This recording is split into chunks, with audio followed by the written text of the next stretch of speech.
Hello, in this video I'm gonna show you how to insert a microSD card to your DJI Osmo 360. Inserting an SD card is a little complicated but technically easy to do.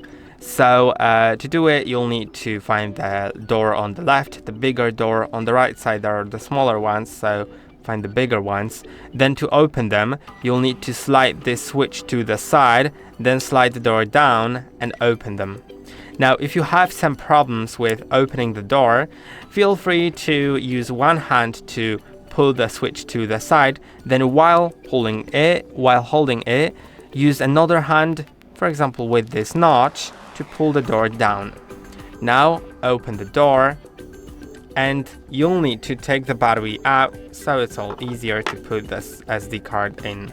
Now the SD card slot is here, and the logo of your SD card has to go towards the battery, like that.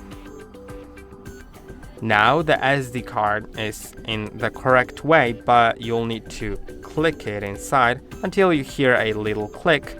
Now it is secured. If you want to take it out in the future, you'll need to take out the battery, then click on the SD card and take it out. I'll put it in actually, then put the battery in. Make sure to align the pins like that so it all is correct. Then close the door. I hope that this video was helpful. Don't forget to like and subscribe. See you in the next one.